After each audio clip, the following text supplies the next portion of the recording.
Climate change, biodiversity, sustainability. Beyond these environmental, social governance buzzwords, what does the future of our world look like? On biodiversity, we've done disastrously. On climate change, I would say we are at the moment at the edge and the window is closing. Singapore's ambassador at large, Professor Tommy Koh, has been called a pragmatic idealist.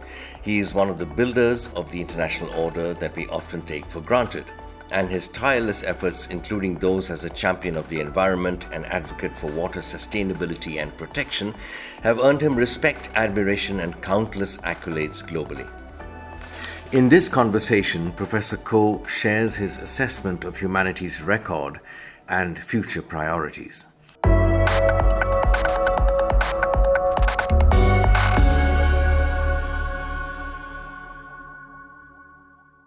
It's a mixed report card. On biodiversity, we've done disastrously. We have not only failed to stop the unprecedented loss of biodiversity, but this trend continues. And people don't realize that the loss of biodiversity, the loss of ecosystem will ultimately impact life on Earth. So this is terrible. On climate change, I would say the struggle to limit the rise of temperature to 1.5 degrees centigrade had neither been won nor has been lost. I would say that we are at the moment at the edge and the window is closing. I think the COP26 in Glasgow helped, but it really depends on the countries of the world whether or not we will summon the political will to improve our nationally determined contributions. Because what's on the table now are not good enough. The UNFCCC Secretariat have computed that at the moment, temperature will rise by about 3 degrees, which will be a disaster. So we need better nationally declared contributions. We also need more countries to pledge that they will achieve net zero by 2050. And I'm very pleased that the Prime Minister of Singapore has recently announced that we will do that. At the climate conference last year in Glasgow, COP26, which you just mentioned, it was interesting that the voices of young people in particular were heard perhaps more than ever. What is your assessment on that front in terms of the sentiment of the younger generation on climate issues? First, I want to compliment the British government for reaching out to the youth, and bringing them to Glasgow, sharing their aspirations and frustrations with the adults. That's a good thing. After all, young people are the people most affected by the future of the planet. So they are a very important stakeholder and we should listen to them. But some of the young, passionate climate activists have a rather unbalanced view about life. And I want to confess to you that I used to admire Greta Thunberg, the young Swedish campaigner, But I think she's got lots of objectivity, When she was asked what she thought of the outcome of Glasgow, she said it was just more blah, blah, blah. This is so unfair, So I think my appeal to the young people is be passionate. Share your aspiration, your frustration with the adult world. But please, retain a certain objectivity and balance. And don't say stupid things. Glasgow, in my view, was a success story. Yeah, it managed to mobilize the political will of many countries to enhance their nationally determined contributions. Can you imagine in Glasgow, the countries of the world which host the remaining rainforests actually signed a pledge to stop deforestation by 2030? To me, this is having chaired the Earth Summit in 92, this is unimaginable, but we got it, In Glasgow, the leaders agreed many incremental steps of progress in Glasgow towards our ultimate goal, which is to keep the rise of temperature to 1.5 degrees centigrade. And so much is at stake here, you know.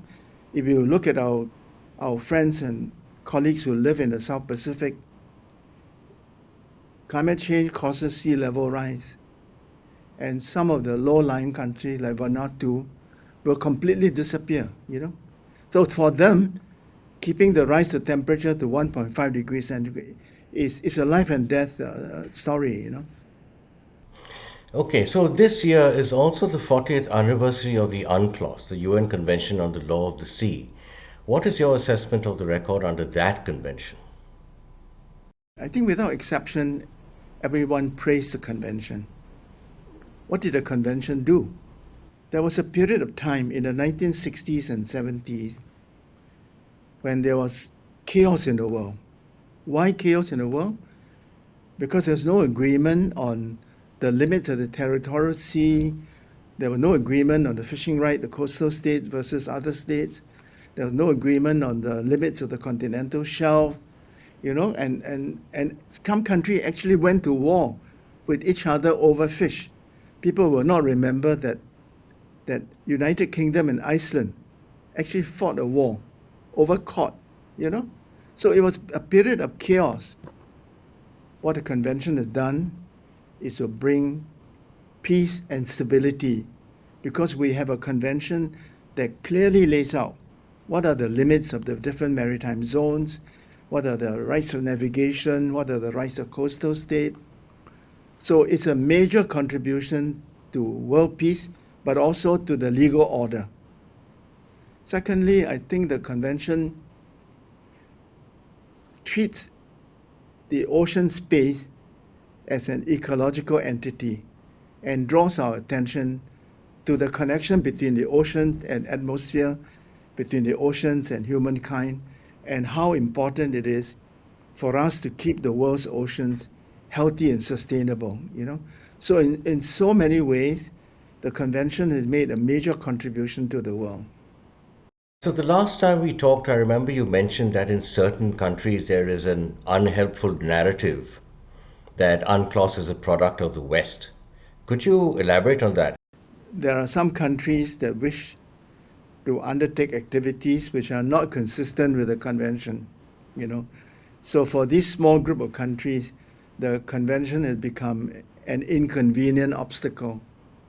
So they're trying to think of ways to diminish the primacy of UNCLOS. And they concocted this theory that UNCLOS is a product of the West, so why should we developing country comply with it? This is a falsehood, you know. UNCLOS is the first post-colonial treaty. And the developing country not only made a contribution, but they make, in my view, the most important contribution to the making of this treaty. UNCLOS is not a codification treaty because we made many new laws, you know.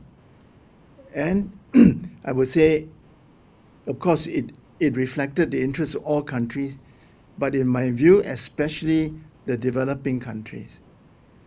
At the regional level, you co chair the Advisory Committee on Water and Sanitation of the Asian Development Bank.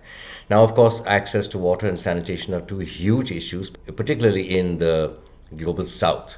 Where are we headed on these two? First, I want to say that I also served for 6 years as the chairman of the Asia Pacific Water Forum. Oh, yes. And I helped Japan to organize the first Asia Pacific Water Summit in Japan, you know. Mm-hmm. And we arrived at a very important consensus, which we then brought to the UN, you know. We agreed at that summit that access to clean drinking water is a human right. You know, it's a basic human right. And I strongly believe that. I also believe that people have a right to safe and modern sanitation. The story now is that we're making good progress on water, but we are not making good progress on sanitation. Why? Because countries are not giving a priority to it. You know, in some countries in Asia, there are more mobile phones than there are toilets. You know, it's just an example of the displaced priority, you know. Yes. But sanitation is so important. It affects public health. It affects the dignity of women,